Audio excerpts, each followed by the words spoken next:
Hello everyone, this is Direwolf20 and welcome to episode 4 of Direwolf20's Mod Spotlight covering Botania. Up until this point we've seen a lot of the mechanics of Botania, and we're going to continue with that theme. We're going to learn today about a bunch of the mana lenses that are available that can go on spreaders, so we'll be taking a look at those. We'll even be taking a look possibly at some functional flora and a couple nifty toys that are fun to play with. So, without further ado, let's get started taking a look at some of the mana lenses that manipulate and modify the bursts of mana that come out of mana spreaders. As we know from earlier sections of the Spotlight, mana spreaders work by shooting a burst of mana out of itself and landing somewhere in the world. It can either land in another mana pool or in a block that accepts mana, or if you're using a redstone mana spreader, it can be fired manually with a redstone signal. Another important note is that mana spreaders eventually lose power. If you're holding a wand of the forest and you're looking at any mana spreader in the world, you'll notice a beam traveling along the world that shows you where, when a pulse is fired, that mana will wind up going. And if we were to use a lever, for example, here to activate our mana spreader, we'll see that mana pulse go.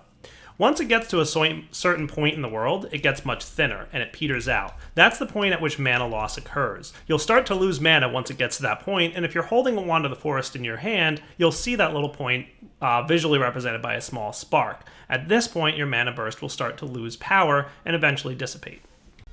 And we can see this even more clearly if we were to get an empty mana pool. So notice that this spreader, which is the Elven mana spreader, has a further distance before which it starts to lose mana. So if we were to place our mana pool beyond that, not only does it take a while for the mana burst to get here, it also really doesn't get you much mana once it does arrive. Just a small, tiny amount. However, if the mana pool was closer to the spreader, it would be getting much more. With this in mind, some of the features of the following lenses will help to make more sense. One of the first lenses that we're going to see is the mana lens of velocity. Okay, now you can see that there's quite a few lenses here, so we're going to probably look at a lot of them. So the velocity lens, which is crafted with a rune of air, increases the speed at which the mana burst will travel. But not only does the beam start to lose its mana a lot faster, it can also carry a bit less. This means the mana beam will lose its mana faster, aka that beam distance should be a little bit smaller. So if we look at it, right about here is where it would start losing mana. With a mana lens of velocity thrown on, we'll notice that it's a lot closer before it starts to lose mana. But the mana lens beam will also travel a lot faster. So if we got ourselves another pool here and we popped him down, you'll notice that mana burst is moving a lot quicker, much faster than it was before. Nice. Conversely, we have the mana lens of potency. This one basically increases the amount of mana that gets transferred per burst. So you'll get a lot more mana per burst as opposed to having a faster burst traveling. And you'll also notice that the mana loss point is a little bit closer than it was, but not quite as drastic as the velocity one. If you really want to do long distance, then resistance is what you want, because that will significantly increase the point at which mana loss occurs. So notice it's all the way out here before we'll start to lose mana. It does, however, slow down your mana burst, so it doesn't travel quite as fast.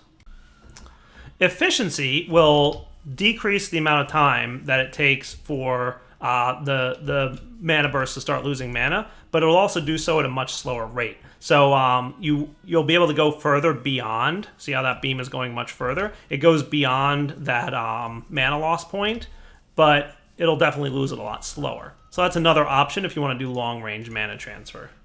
The messenger lens drastically reduces the amount of mana that's going to go, but it also drastically increases the point at which the mana burst starts to lose mana, and you'll notice like we can't even see it. And look how much faster the mana burst simulation is going. So look how much further away this is. Like, we haven't even found the point yet where it would start to lose mana.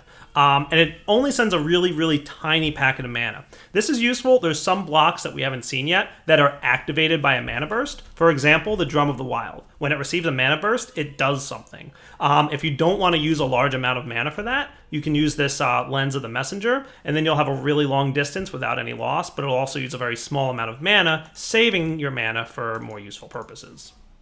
Typically, when mana collides with a wall, it's just going to get stuck. However, if you have a bounce lens, Once you fire your mana burst, it's going to bounce off a wall and go somewhere else. Neat. The gravity lens does exactly what you might expect. It causes gravity to affect your mana burst, so it goes in an arc and arcs downward.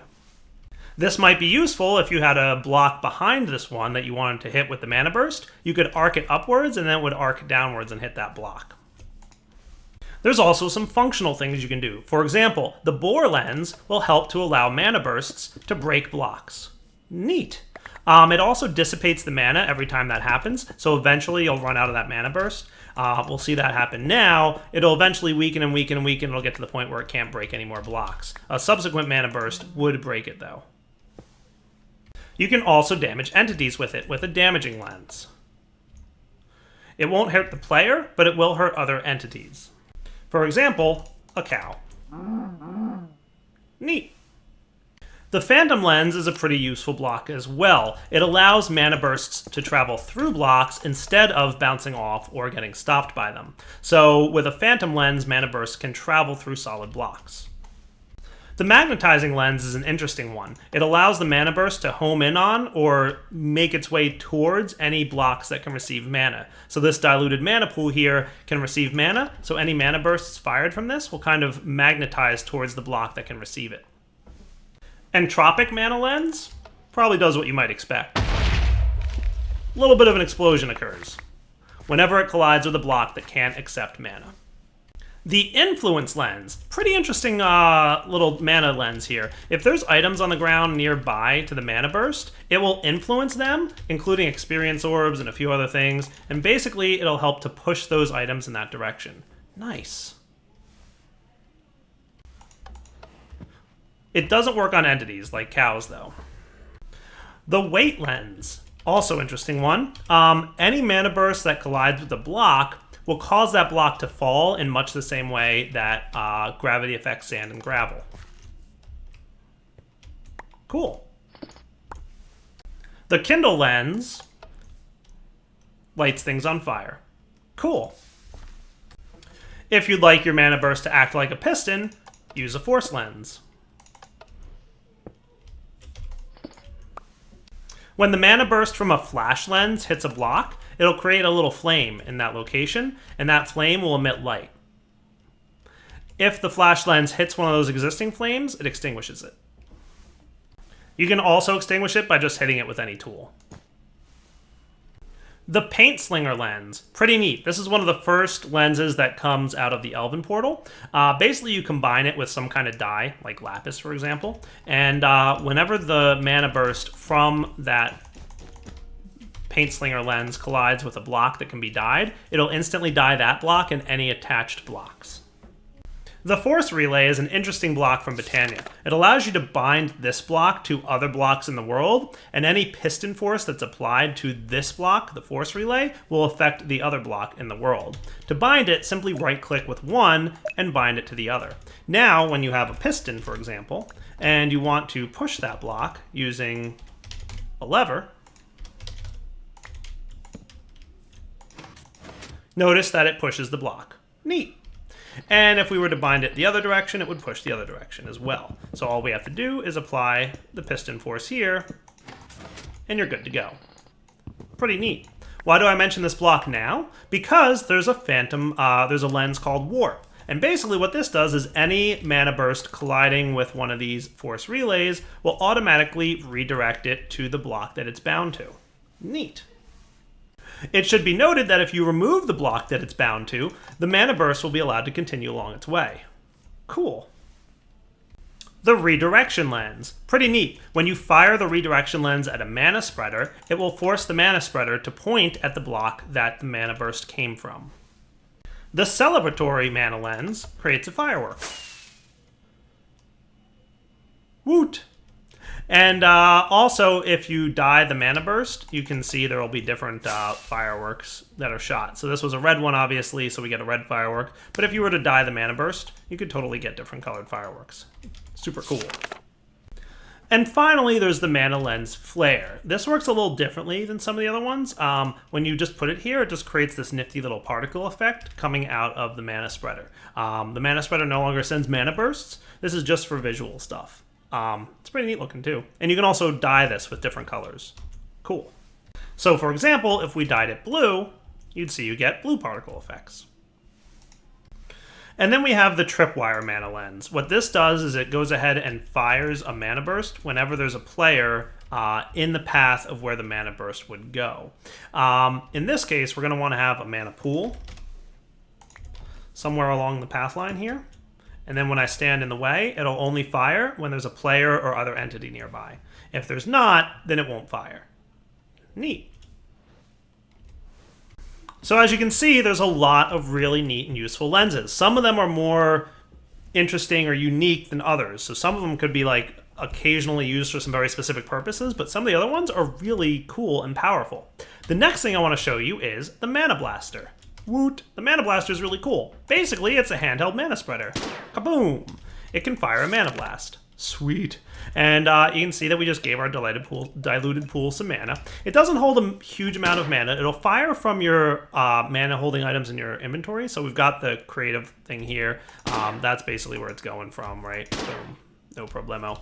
And it can also have lenses installed on it. So for example, if we got any one of these mana lenses, let's try the boar one, for example, and we made that, cool. We've got our mana lens with the boar. Sweet. That is super cool. If you want to take the lens out, you simply place it in there like that, and you're done. So pretty much any lens that you can place on a mana spreader should be able to be placed inside the Mana Blaster. Pretty much. Finally, you should note that sometimes you might want to combine two attributes of a lens, and that's possible. You combine two lenses in a crafting table with a slime ball, and it'll create them. Some combinations are not possible, so that should be noted. And usually the first lens used will determine the visuals, like the texture and color of what's fired. But basically, if you wanted to combine two lenses into one, totally doable with a slime ball. Finally, I want to talk to you guys about the Mana Prism. The Mana Prism is really cool. Basically, it can change a mana burst on the fly. So if I were to place that Mana Lens boar inside here, when I fire a mana burst, it's going to change it on the fly and manipulate it in flight. How cool is that? So you can have Mana Prisms in here that apply a lens effect after the mana burst has been traveling. So you can combine this with like that warp lens, for example, so that it can warp from one location to the next, and when it gets to that new location, then it's changed into a boar lens. I mean, obviously you can see there's hundreds of options for this, right? So you can pretty much do some cool stuff. Right click to get your lens back. Also note that it's not a solid block, so players and entities can travel through it no problem. Pretty cool. We've also in previous spotlights taken a look at sparks and spark augments. There's one block that I want to show you here. So for example, this spark augment is the recessive spark, right? There's a block called the Spark Tinkerer that you can place next to a mana pool. And whenever the Spark Tinkerer receives a redstone signal, like so, it'll automatically manipulate one of the adjacent block's sparks. So if you had multiple mana pools touching this Spark Tinkerer, it would pick one at random. If you only have one, there's only one to pick from.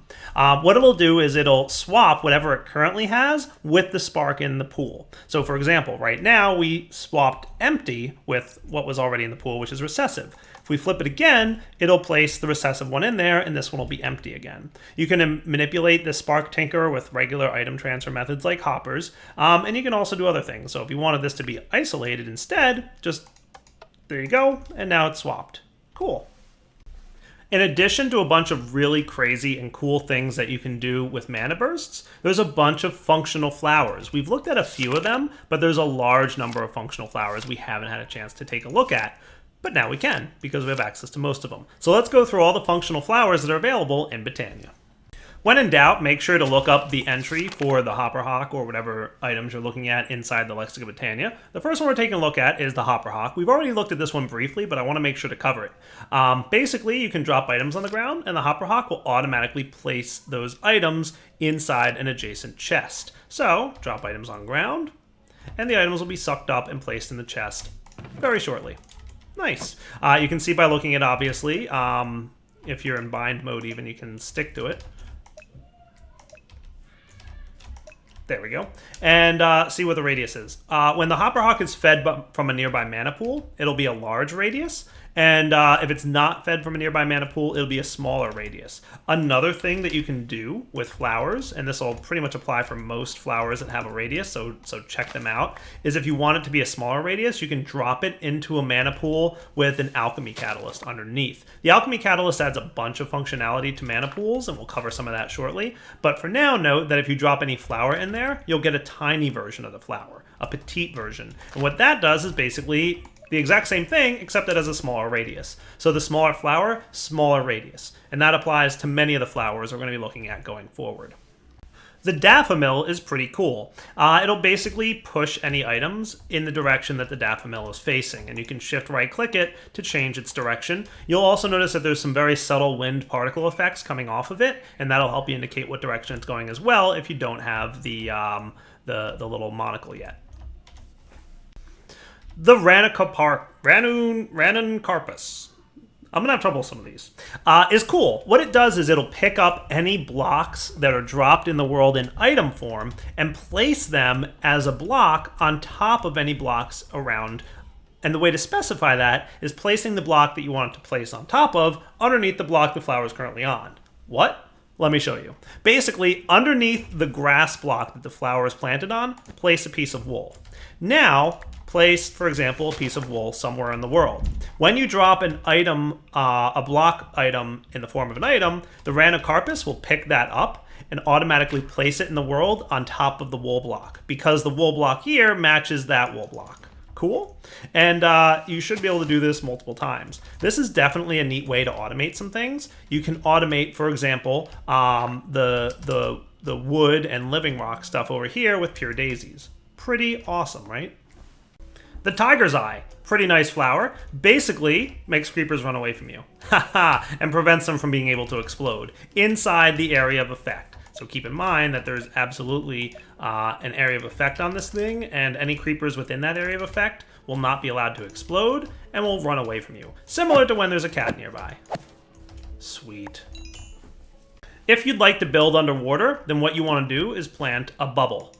This guy, once planted on dirt, let's say right here, will draw mana from an adjacent mana pool, and it'll help to clear out water in a decent radius around the bubble.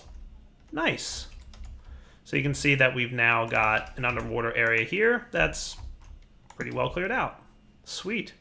Has about a 12 block range, and it'll keep the water at bay, provided that it has enough mana. If it runs out of mana at any point, well, you're probably going to wind up running out of air.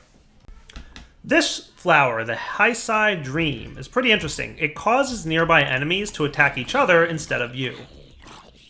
Nice.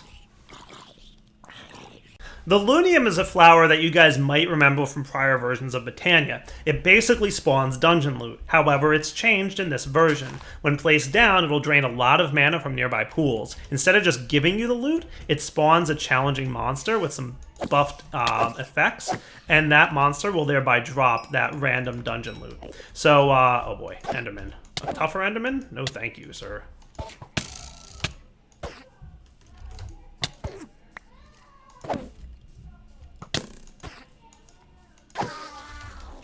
There we go. More dungeon loot. So as you can see, I got things like iron horse armor, runes from quark, saddles, and even a moving wand from Not Enough Wands. So pretty much anything that can drop from dungeon loot is going to be available to you through the Lunium.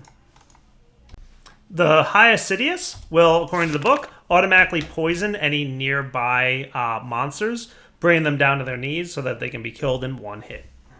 The Fallen Canade, those of you who play with blood magic might know this one, because it's one that can always frustrate Mr. Way of Time, automatically gives regeneration 3 to any players nearby. Uses a decent amount of mana from a nearby mana pool to do this, of course.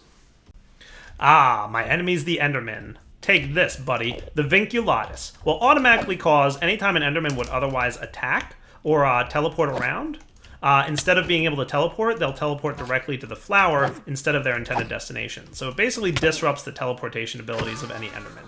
Notice how that Enderman didn't try and teleport away from me? Yeah, buddy. Vinculatus. Took care of you.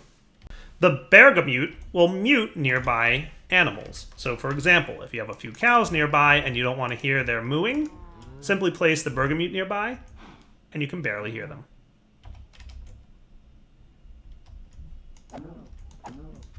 Nice. The orchid is an interesting flower.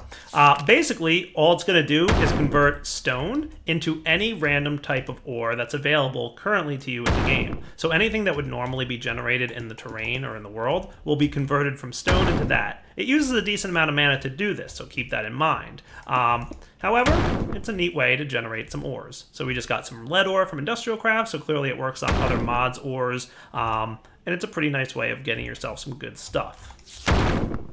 The Orchid Ignum is similar to the orchid, however it works on nether ores. This flower must be in the nether to work, and it'll convert nearby netherrack into nether ores.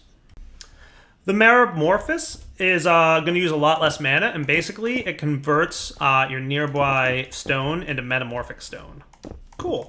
This metamorphic stone is pretty cool, has some neat effects, and lots of different cool colors and stuff. There's a bunch of different kinds of metamorphic stone, and if you look up in here, you can see them all. Nice. There's 8 different kinds. It should be noted that the type of stone you get is dependent upon the biome you're in. So if you want to get a certain kind of stone, head to a different biome. And you'll notice kind of based on the name, you should be able to figure out what kind you're going to get. You can also use these stone variants to make yourself some petal apothecaries. So that's pretty cool. The Exoflame is a neat flower. Just get yourself a furnace and place it down in the world.